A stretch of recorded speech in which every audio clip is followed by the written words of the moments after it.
नमस्कार, जय श्री अकाल, राधे राधे। आज मैं आपके लिए लाई हूँ लव रीडिंग।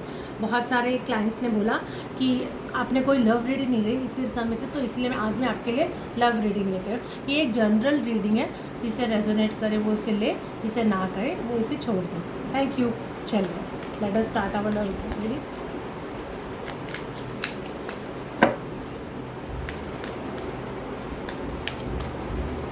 ये मैं राइडर वेव टैरो डेक से कर रही हूँ।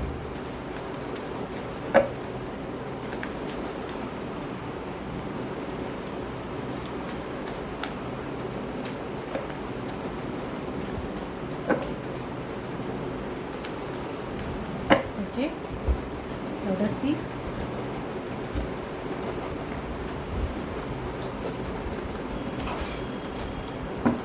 Bottom of the deck, Six of Swords.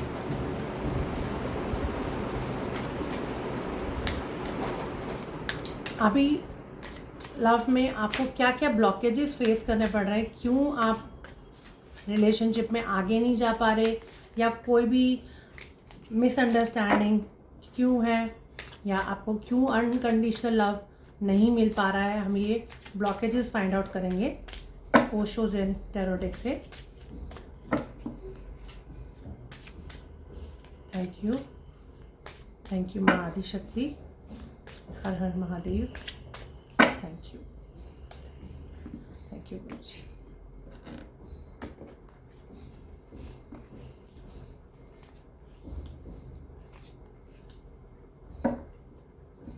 ठीक है, let us see what are the cards it's saying.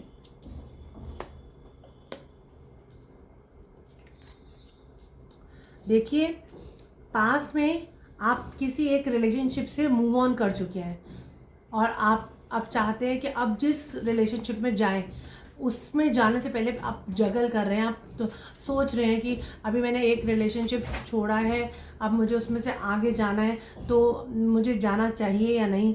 और हो सकता है कि आपके पास में कोई ऐसा ऑप्शन भी हो जो आप जिसको आप बहुत समय से जानते हो और आप उसमें जाना चाहते हो। तो हो सकता है कि आप सोच रहे हो कि मैं जाऊं या नहीं, आप उसमें जगल कर रहे हैं। और ये अभी मेरे हिसाब से अगर आप देखें तो अभी आप थोड़े टाइम के लिए रुक जाइए, किसी भी रिलेशनशिप में ना जाइए। अपने आप को पहले अपना यिन और यान को बैलेंस कीजिए। जब आपके इमोशन बैलेंस होंगे, जब आपका इनर चाइल्ड, आपका सब कुछ अंदर से बैलेंस अलाइनमेंट में रहेगा, तो आप इस रिलेशनशिप में आप अच्छा ही होगा। क्योंकि देखिए, फ्यूचर में कार्ड आ रहा है हार्ट ब्रेक का। तो अगर यदि आप हील हुए बगैर आप अगले रिलेशनशिप की तरफ बढ़ते हैं और इस समय किसी रिलेशनशिप में जाते हैं, तो हार्ट ब्रेक बता रहा है, तो आप फिर ये हार्ट ब्रेक फिर से महसूस कर सकते हैं। इसलिए पहले अपने हार्ट को पूरी तरीके से आप हील कर लीजिए। अभी हम इसमें से जानना चाहेंगे कि ब्लॉकेज क्या है। ब्लॉकेज ये है कि आपको किसी ने इतनी बुरी तरह हर्ट किया है कि आप रिबेल हो गए, कि आप उसमें एकदम से उसमें से बाहर अपनी विल लगा के आप बाहर निकल गए उस रिलेशन से। और अब आपने सोचा है कि मैं थोड़ा टाइम अकेले रहूँगा। आपको खुद भी ये ख्याल आ रहा है कि मुझे अकेले रहना चाहिए, इसलिए आपने आइसोलेशन को सिलेक्ट करा है। आइसोलेशन को आप ये मत समझिए कि ये आप अकेला छोड़ गया है, कोई आपका नहीं है, आपसे कोई प्यार नहीं करता, ये आप इस बात को मत सोचिए। आइसोलेशन को सोचिए, भगवान ने आपको ये माध्यम ने, देखिए इस पर 3 नंबर दिया हुआ है, विच डिनोट्स गुरु।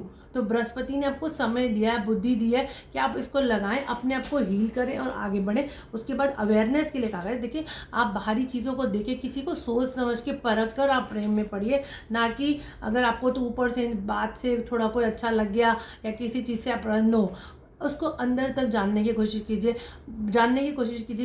कि वो आपके लिए कितना समर्पित है। आप तो हैं ही, लेकिन सामने वाला भी होना चाहिए ना। और कॉम्प्रोमाइज़ करने की जरूरत नहीं है। कॉम्प्रोमाइज़ वहाँ ना करें कि जहाँ पर आपको ऐसा लगे कि आपकी खुशी को दांव पर लग रही है। तो इन चीज़ों का आप ख्याल करें। Thank you very much.